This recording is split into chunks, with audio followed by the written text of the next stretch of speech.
ममता, तुम्हें खाना बनाना आता है? हाँ। और घर संवारना? आता है थोड़ा बहुत। बड़ों की इज्जत करना, छोटों को प्यार देना? वो तो हर हिंदुस्तानी नारी को आता है। हर हिंदुस्तानी नारी को। और तुम हिंदुस्तानी हो, यानी कि तुम्हें भी आता है। Very good. अच्छा एक बात बताओ ममता, तुम्हें घर चलाना आता है? I mean, पेपर का बिल और राशन का बिल वगैरह वगैरह वगैरह। हाँ आता है, लेकिन पूछ क्यों रही हो? क्या करूं, मेरी माँ नहीं है ना, तो बड़ों का फर्ज मुझे ही निभाना पड़ता है। मतलब? मेरी भाभी बनोगी?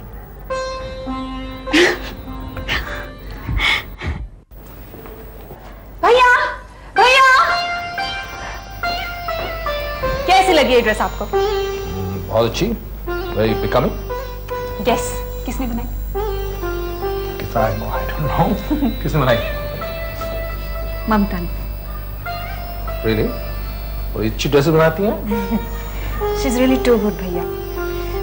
इतना हुनर है इनके पास कि जी करता है उन्हें अपने साथ ही ले चलो। Excuse me. Hello. सर मैं शर्मा बोल रहा हूँ। हाँ कहिए शर्मा जी। सर हमको कल फैक्स भेजना था कि हम नया प्रोजेक्ट एक्सेप्ट भी करेंगे या नहीं। तो आपने फैक्स क्यों नहीं किया? सर वो आपने जो खंडाला का फोन नंबर दिया था, मैंने वहाँ फोन किया था, तो मैडम ने कहा कि आप सो रहे हैं, डिस्टर्ब करना नहीं चाहती। Are you out of your mind Sharma ji? भाई आप लोगों में सेंस ऑफ रिस्पॉन्सिबिलिटी है या नहीं? आप फौरन में फैक्स कीजिए और tell them that we want the damn job and get back to me. तुमने मुझे फोन क्यों नहीं दिया? कौन सा फोन भैया? ऑफिस से आया था भाई, you know it's an important call. लेकिन मैंने तो कोई फोन रिसीव ही नहीं किया भैया। तो फिर किसने रिसीव किया? एक्सक्यूज मी, वो फोन मैंने रिसीव किया था। मैं जानती हूँ शायद वो फोन बहुत ज्यादा इंपॉर्टेंट था, लेकिन आपकी सेहत से ज्यादा नहीं। कल खाना खाते वक्त डॉक्टर बहन ने जो कुछ भी कहा था मुझे अच्छी तरह से याद है। और फिर आप यहाँ छुट्टियां मनाने आए हैं, बिजनेस करने नहीं। आपका बिजनेस कहीं नहीं जाएगा, लेकिन छुट्टियों के ये पल, खुशियों के ये पल वापस कभी नहीं आते हैं।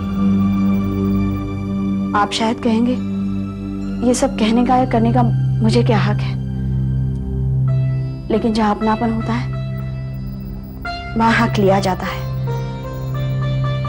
फिर भी अगर मेरी वजह से आपको कोई परेशानी हो गई हो तो आई एम सॉरी, मैं माफी चाहती हूँ। खाना लग गया। मुझको लेक्चर देती है?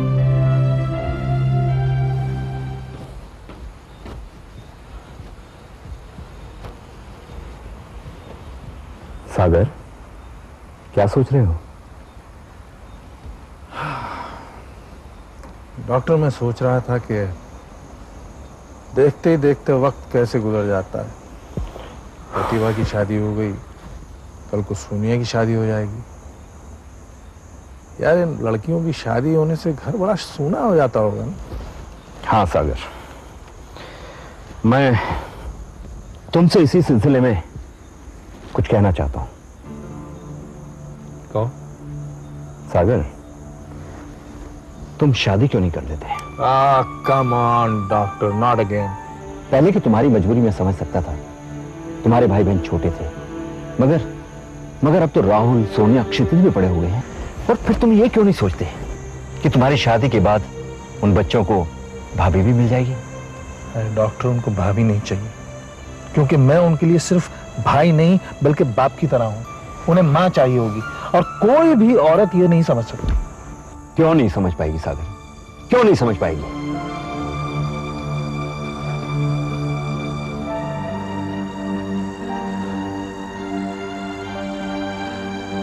क्योंकि अश्विनी, वो औरत मेरे साथ उस वक्त नहीं थी जब मैंने इन बच्चों को उंगली पकड़कर चलना सिखाया। नहीं अश्विनी, मैं किसी औरत को अपनी जिंदगी में लाकर बच्चों के साथ नाइंसाफी नहीं कर सकता।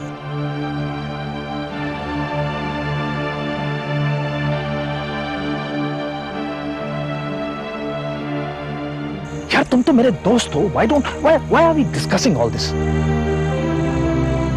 मैं आज तुम्हारे सामने